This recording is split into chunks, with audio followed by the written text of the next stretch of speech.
Welcome everyone to the Access for Future RX panel.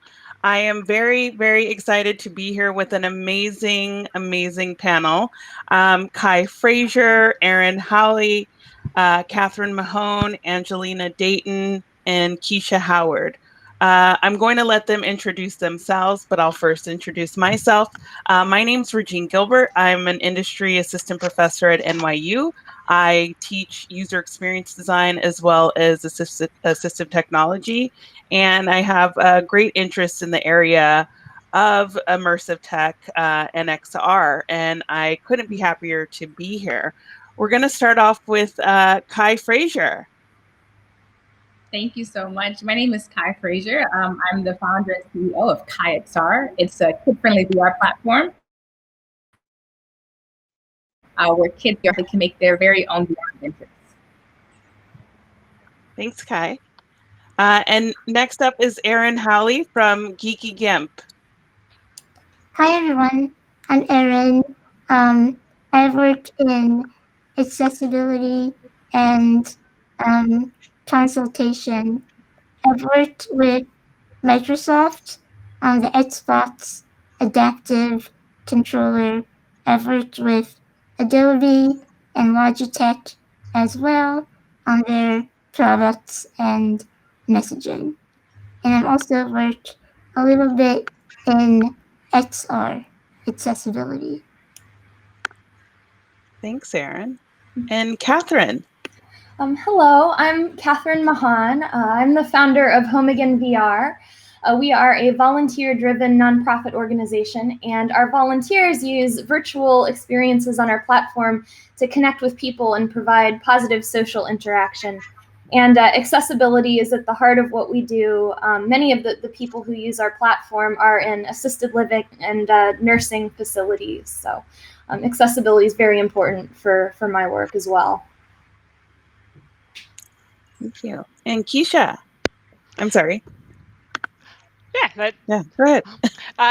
Yes, my name is Keisha Howard. I started an organization called SugarGamers 11 years ago that's all about tech advocacy and ensuring that underserved or overlooked demographics of individuals understand the potentials, the opportunities within the XR space. I also used to work at HTC, and I have another company called Live CGI that works in AR, VR, and, obviously CGI. So I'm really excited to be here, as I would like so many other people to be a part of this space. Thanks. And Dr. Angelina, Dayton.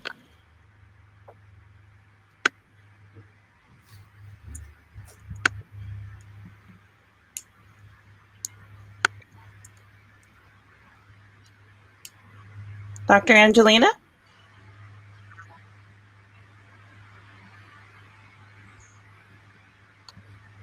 My name is Dr. Angelina Dayton. I'm known as the VR lady, and I work.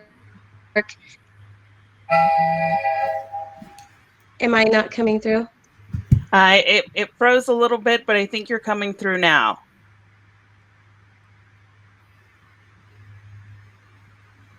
Can you? Okay. I work in remote areas with little internet access. Does that help? Yes. Which is where I am right now. And it's a pleasure to be here on this panel about accessibility. Okay. Thank you. Welcome, everyone. So my first question for everybody is, what is the biggest challenge in XR at the moment when it comes to accessibility?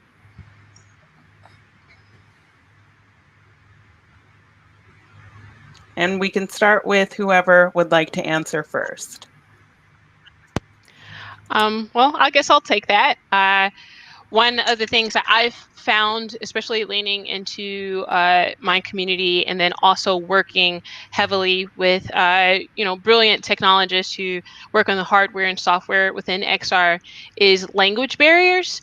So when we're talking about scale and talking about sort of an inclusive space where everyone can have access to this kind of technology, they don't necessarily know how it applies to them because we're not using language that is leaning into the communities that can benefit from a lot of these this hardware and software.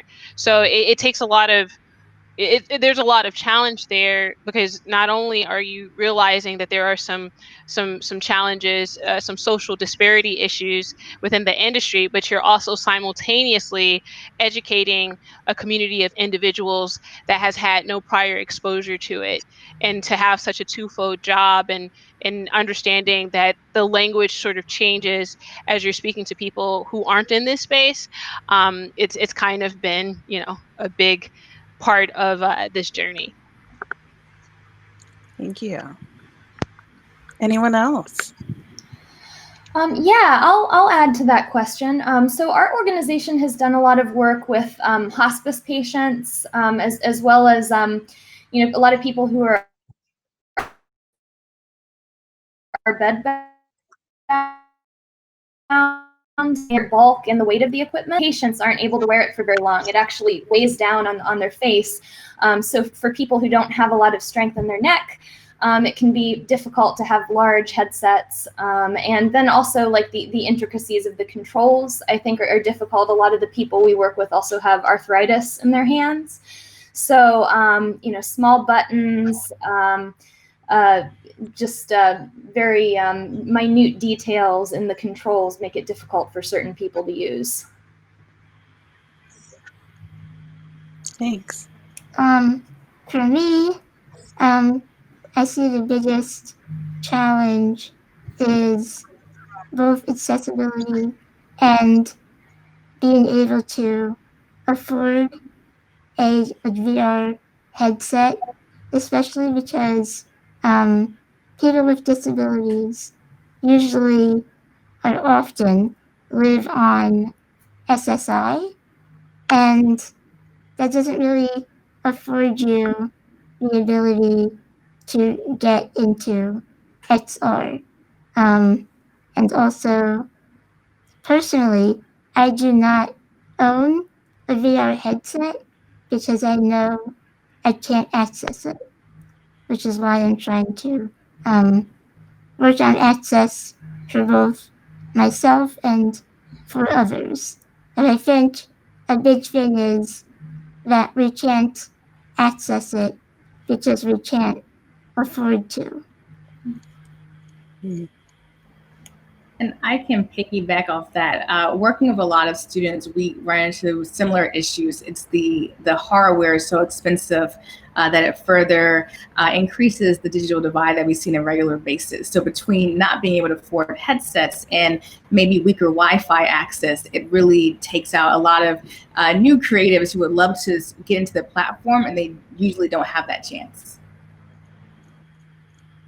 Yeah, I think when we talk about accessibility, we tend to focus on the disability angle, but accessibility in terms of cost is a big factor, right? Because a lot of these things are so expensive, and then even the cheapest headset, which was the Oculus Go, has been discontinued. So now, where does that leave people? That was your your cheaper option in terms of mainstream products.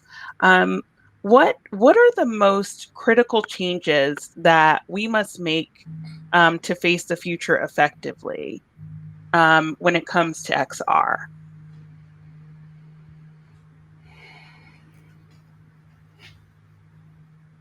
Anyone can take this.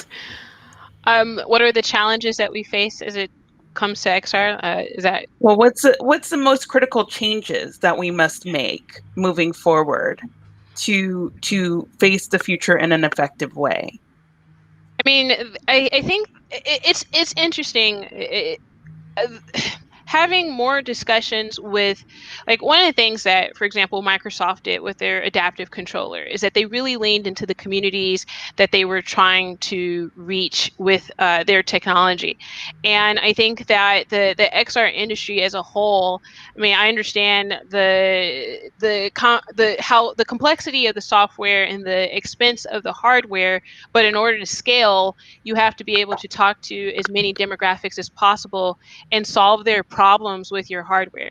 So when we talk about cost, for example, I know that has come up a lot in XR conversations about the hardware, but I simultaneously come from the gaming community, and I see people who can justify the cost of spending, $300 to $400 on a console or a supercharged computer to play games because they immediately understand the applications of it, even if they do come from a social economic status that you would necessarily think it would be able to afford those sorts of things. They will, I found that individuals will pay for technology that they know is applicable to them. But if they don't know this, if they don't understand how XR is going to change their life, solve their problems, or increase their wealth in some way, then why would they buy it? Like the people in this space understand, but the people outside of it, your regular individuals,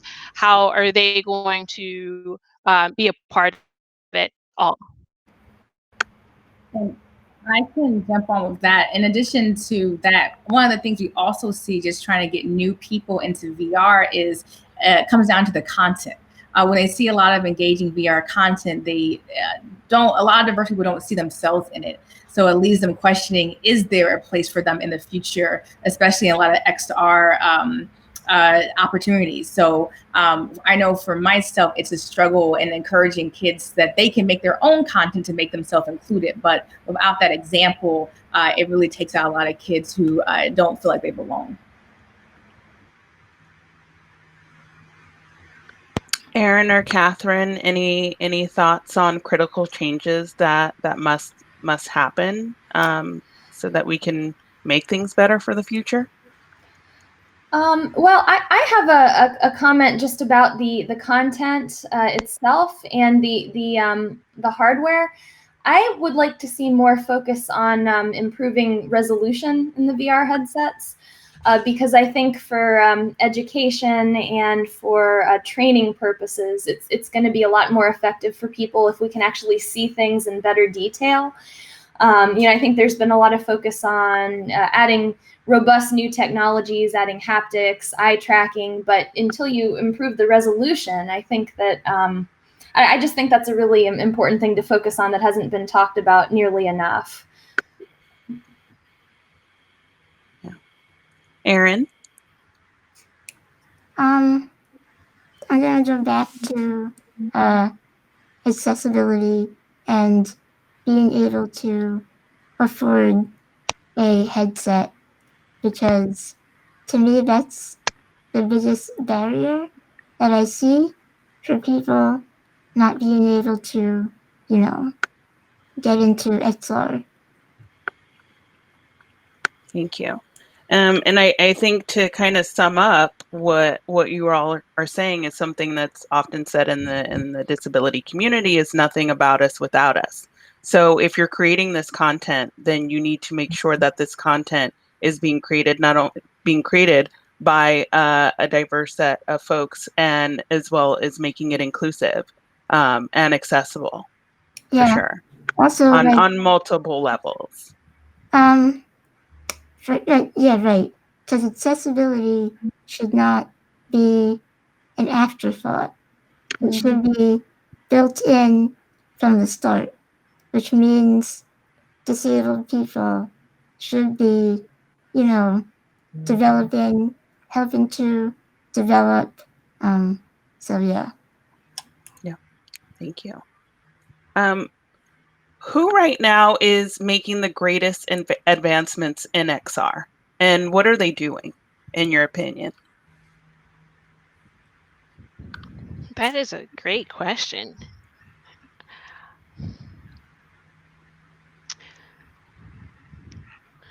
I'm gonna let one of you other ladies take that one first.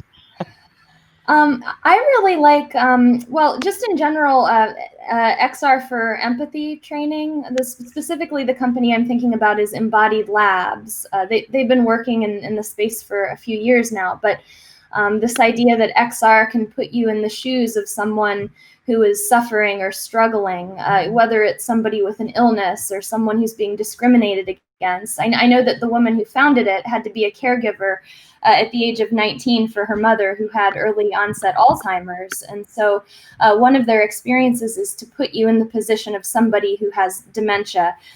They have several other experiences. They have for somebody who has macular degeneration. So what's it like not being able to see in a certain way?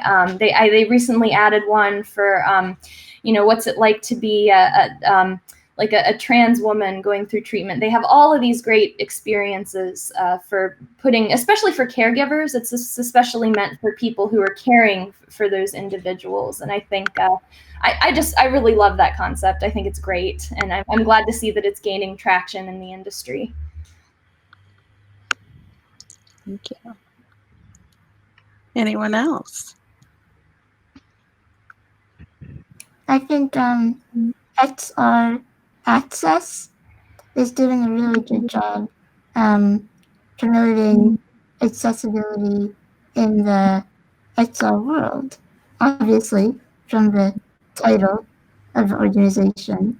They're working in content, hardware, and other important accessibility options. Yeah, I'm a part of XR Access alongside Erin, and I will second that, especially because I'm working with the education group, and there's a lot around learning and teaching that we're focusing on.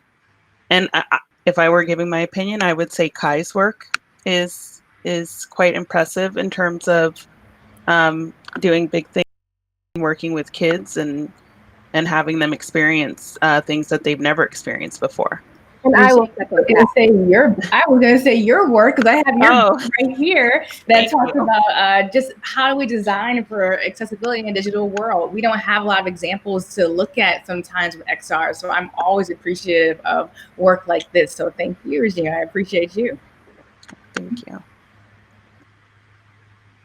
And Dr. Angelina, welcome back. I'm so glad you were able to come back with us. I know you didn't really touch on some of your work, but if you could let us know what you're working on, because I think your work is quite impressive.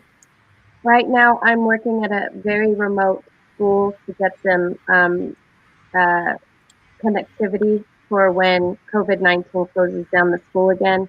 And so I brought some of the artifacts, like these disk drives and this 5.5-inch floppies and these reel-to-reel films, to give you an idea of the digital archaeology that occurs in the front office of the space that I work at. And I like to say that what I'm working at right now, that digital divide isn't a space, it's a length of time. So they're getting connectivity for the first time, right? And so their experience with the internet is so different. We take it, when we talk about inclusivity and accessibility, we don't realize that we've had access for a year, 2 years, 5 years, 20 years, and how that changes us and gives us privilege over people that are just now getting smartphones and connecting, and how they understand the world, and how you help them connect and see the world in a different way, and how that gives them access to a lot of things. And so that's what I'm working at right now, is trying to give $500 computers to households that are food insecure, and deal with the irony and struggles that come with working with poor rural communities and the new reality of getting them connected so that they can stay educating their children. So I also have, it's on the desk. I have a manual on how to set up a dot matrix printer. It's just wonderful archaeology here. It's just fantastic. Wow. So the digital divide isn't space. It's actually, a lot of that is time, and you can't make up the time. right? I can give you a computer, but I can't give you a computer 10 years ago so that you're at the same place that other people are. If I give it to you now, how do I make up the time of that digital divide is what I'm looking at right now. So that's the work I'm doing. And I want to second all the work that you guys are doing when you said who's influencing really the movements in XR, it's all of you. And so I'm listening intently to everything everybody's saying. I love being on the panel just to listen, not so much to talk. So I'll pass it back to listen some more. Thanks. Anyone else on thoughts on who's making great advancements in XR?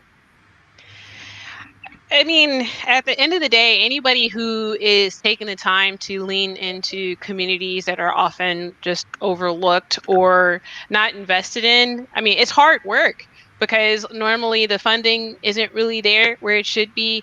And again, you're in two different spaces simultaneously. So you have to have duality as the individual who not only is educated in this space, but is educating others without the amount of resources really needed to make to scale and to make the powerful impact necessary. So I mean, it's hard work. So anybody who does that is, in my opinion, like a freaking hero. I mean, because it's easy to play the capitalism game and do things for profits, but then you're overlooking people who you don't deem profitable. So, you know, again, to have that duality and understand that there are groups of people who could benefit from this technology, who need to know that this exists and that there are opportunities for them in this space, is incredibly important. It's incredibly difficult work. I just want to second what Keisha says. It's incredibly courageous the people that step into spaces where failure is more common than success. It's easy to go into a high resource area and be successful and show all your successes on social media. But it's hard to step into a space where you know that there will be a lot of struggles and a lot of failures to learn how to bring people up to speed. And hats off to everybody who's courageous enough to step into that space, because you don't get the accolades for the struggle sometimes for the work. Yeah. You get the accolades when you raise the millions of dollars, or you have tons of profits, which is it's not always the most ethical approach as it pertains to the advancement of new technologies. So, and understandable, you know, this space is an expensive space to be in, but simultaneously, you know, then the conversation talks about scale and how you can reach as many different types of people as possible. You can't always have both without like having some direction on where we're going to go with this. So if you want everybody to be involved, you have to put that time and effort into that space, because again, to have to do both simultaneously without the monetary or tangible resources is incredibly difficult. It's not, you know, doing this work is necessary, not it's not a luxury, it's a necessity. Otherwise, there's people who are going to be left behind of a whole industry that is like super just taken off and really impacting how we might engage with different types of products in the future. And I just think that it's quite unfair to and somewhat unethical to not really think about that right in the beginning. You know, new technology is so amazing because you can do so much with it, like right when you're building it, right when you're creating it. And again, obviously we live in an environment where, you know, like you make an investment, you're trying to make money from that investment, but you can't then be like, well, how about, you know, ethics? It has to come first or in tandem. So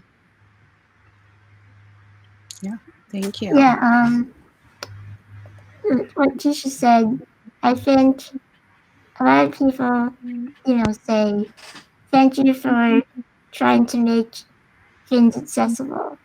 And the thing is, I don't really have a choice but to be, fighting for disability rights or accessibility or fair representation. Like, this is what the disability community has to do to get seen and to get heard and to get a place at the table.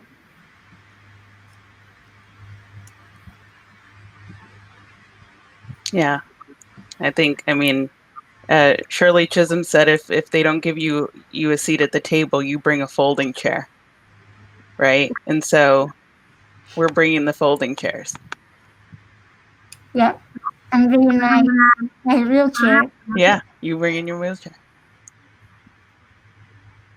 Another question I have for you all, we can't go without acknowledging the pandemic that we're in, right? How has it or has it impacted your work, and how do you see things moving forward in the future because of this? I mean, with XR and headsets and everything else, there's all kinds of considerations to take. So just how has the pandemic impacted your work?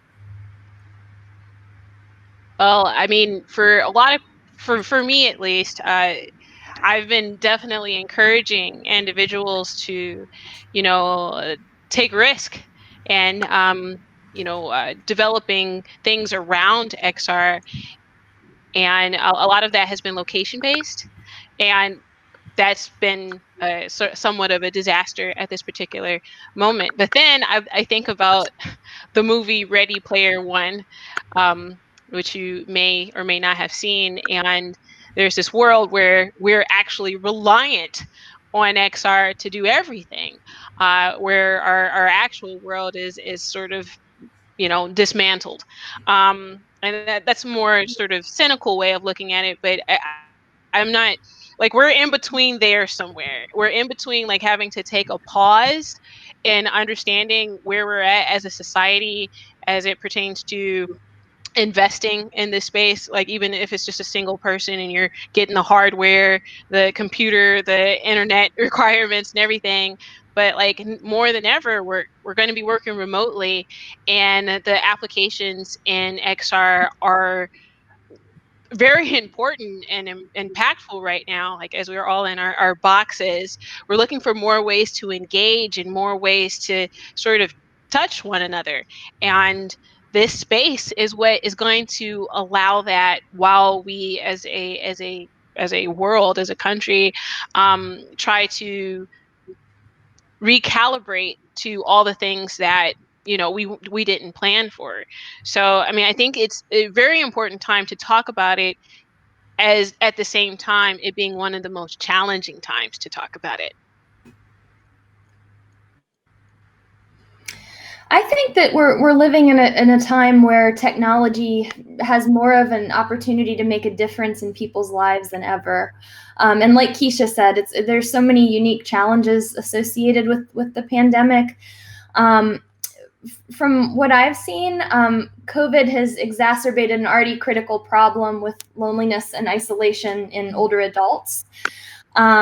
And as for how that's affected our work, we've actually been offering our service for free to senior living communities.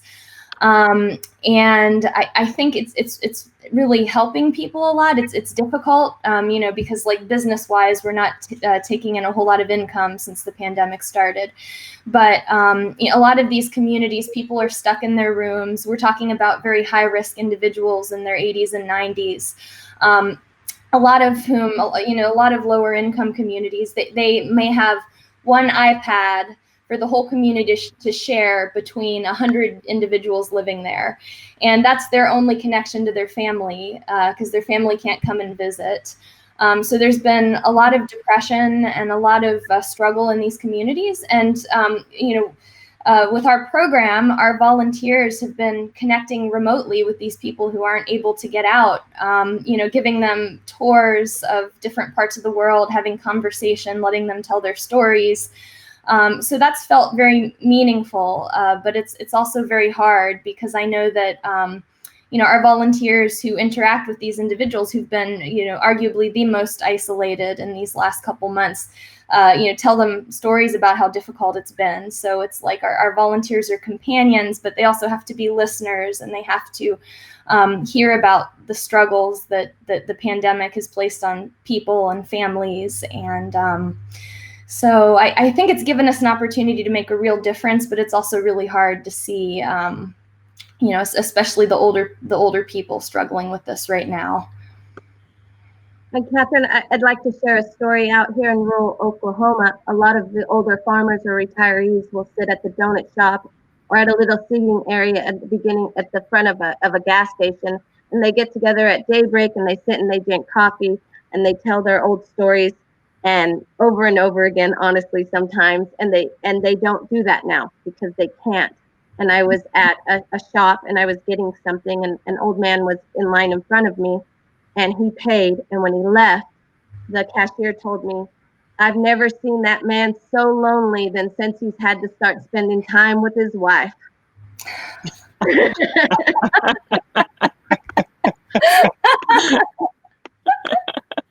So their social, the way that they get out and be and are able to be social in the ways that they want to be, and we, especially in the indigenous communities out here, family and spending time together and having those birthdays or those holiday events is it's very difficult, and so XR allows them to be able to still communicate. I took all my devices and I spread them out in the community.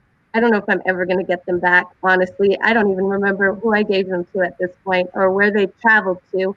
But I showed them how to use it, showed them how to play games. And I think for the young people, I think the thing that's changed the most for me, or the thing that I'm watching, is that young people see that the world that they live in now is not the world that their parents lived in. It's not a world that anybody can predict. And young people create their world. And so they're looking at it and they're saying, how am I going to create this? What am I going to make in the future? And when they look at emerging technologies and they look at extended reality, they're the ones that are going to come up with the new world and how technology is going to integrate into it. And what I try to do is just tell them, bring the kindness, bring the love, bring all those good things with you, like Keisha was talking about. Bring the ethics from the beginning, bring all those beautiful things about the real world. But I think the thing that COVID's affected the most is that people don't see the world as something that's static or something that's going to be the same tomorrow or something that's predictable. And so when we talk about emerging technologies of any kind, the sky's the limit now because we don't know. And the young people know that. And they're creating the world the way they want it to be because they say, well, we don't like what you're leaving us. Let's do it differently. So that's where I think the pandemic has affected the movement of emerging technologies. I love that answer so much. And I have to say, I am so looking forward to see what they create. And they are creating some magical things. So yeah, I wanted to add one more thing to that. Talking about the like what the younger people are building, I wanted to add that a lot of our volunteers are high school and college students. And there's so much opportunity there for mutual learning. Like we find that these high school students, there's like an intergenerational component that benefits both people. If you have a 16-year-old give a tour to a 90-year-old and teach them something about the world, there's so much they can learn from each other. So that's something I'm really excited about as well with the generations.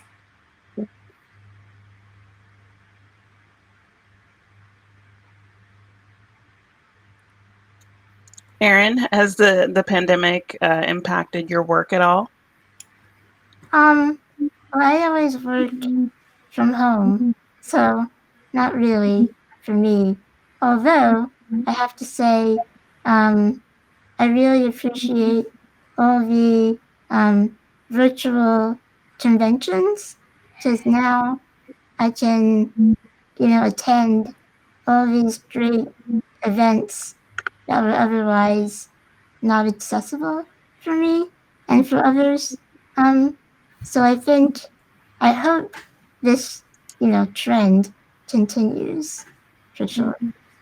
Yeah, I think that events like this are great. I mean, this is my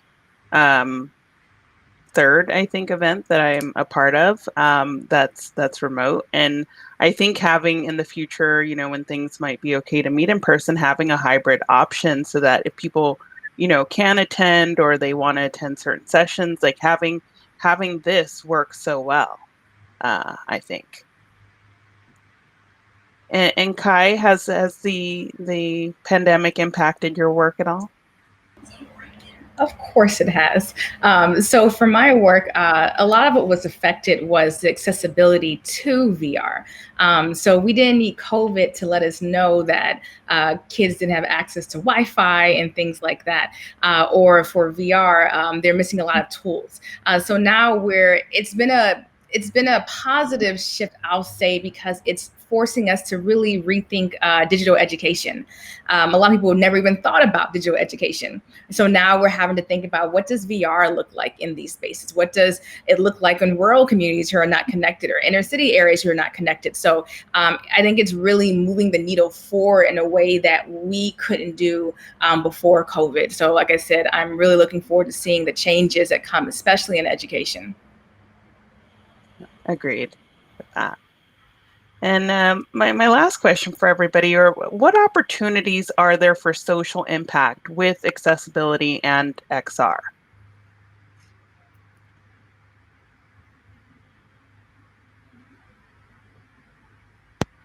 I mean, well, there's tremendous opportunity for social impact. Now that all of these movements have occurred, I think that it's more than just lip service, or paying for PR nightmares for companies now.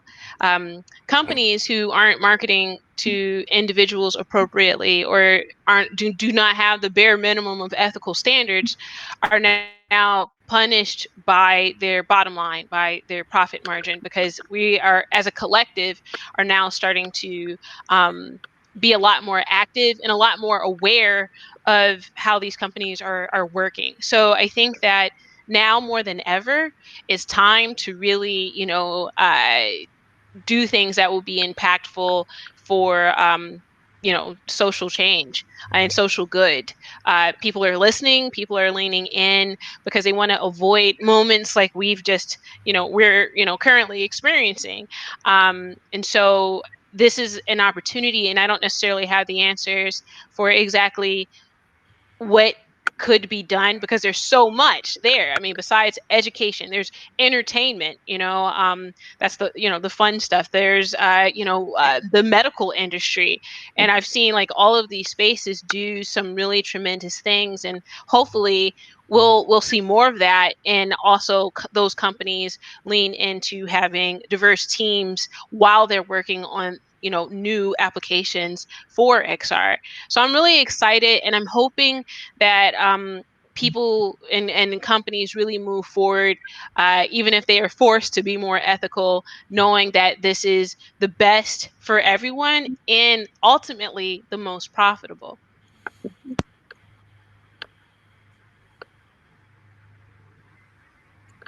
Yeah. Anyone else? Opportunities for social impact? I think Keisha nailed it. That was, yeah, 100% agree. Yeah, and just piggybacking off of that, social impact usually is disassociated from revenue, and that's one thing that we always try to get out of people's heads. That even doing well, there are opportunities to make revenue, make money, and things like that. So we are looking forward to all the new social impact projects that spring out of COVID as well. I'd like to add that I think the biggest social impact that's occurring right now is that the movements are straying away from identity placed in employment and more in how I do things and who I'm becoming.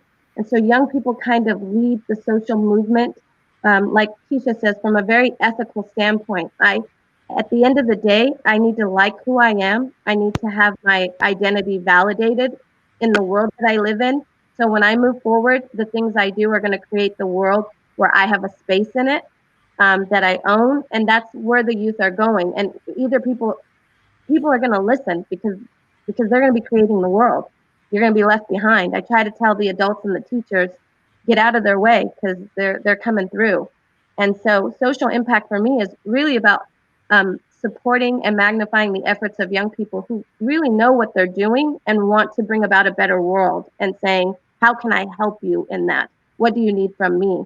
And so for me, social impact is that kind of not looking so much at what the end result is, but who we are in the journey as we get there. And are we going to like who we are when we get to our destination? Because that's how they move through the world. And so, so I think when these emerging technologies allow them to actualize themselves in the moment as they create their world. And I think our job is to support them in that. And so that when I think of social impact, that's what I think of. So hopefully that's not ambiguous. It's not something you can market very well, but I think it's what's happening. Yeah, there's definitely movement. And I think that it's like that next movement and that momentum and things get going, right? And you do either go with it or you get left behind. Mm-hmm.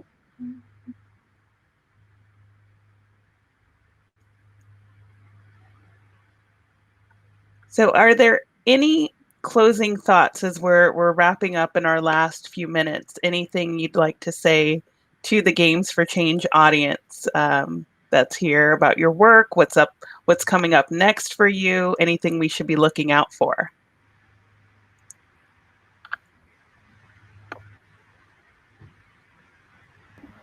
I'll say for me, we are finally launching the first leg of our new platform at the beginning of next week. So I'm super excited. A whole bunch of fun VR field trips for kids that work out of a web browser. So we're making it super accessible. So you can check out kayxr.com next week and check out the stuff we're working on. And we're hoping it will be a relief to a lot of kids who are stuck at home right now, looking for things to do. I know a lot of kids who could use that, and a lot of parents who probably would be very happy to have that as well. For me, I'm always working on accessibility and different projects. So if you want to get in touch, you can find me all over the internet. Just search Erin Hawley and you'll find me. If anybody have kids that would like to volunteer for service hours remotely, you can reach out to me. HomeAgain VR is our organization. Like I said, we've got a lot of high school kids who are being companions for the people in assisted living that we serve. So if anybody wants to get involved, it's HomeAgain VR, or if anybody knows someone who could benefit from having a companion to tour the world with, you can reach out to me. Thanks, Katherine.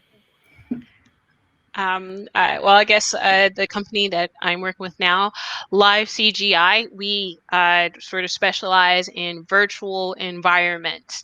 So while we're talking about XR, it's, you know, again, we're in our boxes, but like really we could take this moment, even like as we're missing being outside and sports and conventions and so on and so forth, we could take this moment and really unlock our imaginations and create any environment we choose to engage in. Like we're not limited by the structures of reality at this particular time. So the sky's the limit. We can pretty much do anything. And that's what we're specializing in at Live CGI, which has applications in, again, education, entertainment, so on and so forth. Okay. Dr. Angelina. And Students in VR is working on a fall conference that we're going to launch regardless of whether or not schools close, so that we can highlight all the work of the young people in schools. And we just want to say everybody's a student, even if you're 90 years old. And so reach out to Students in VR. Would love to have people's beautiful new ideas about the world that they want to create. All right.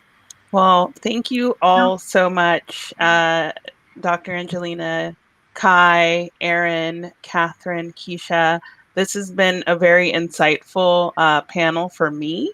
I appreciate all of you sharing the stories about the work that you're doing and also what you think the future could hold for us, because I think we have a lot of opportunity here to make a better future for ourselves and for those all around us. And the work, Kai and Angelina, that you're doing with the kids is just so amazing. So thank you all for your time. We are out of time. Thank you all for watching, and we'll see you next time.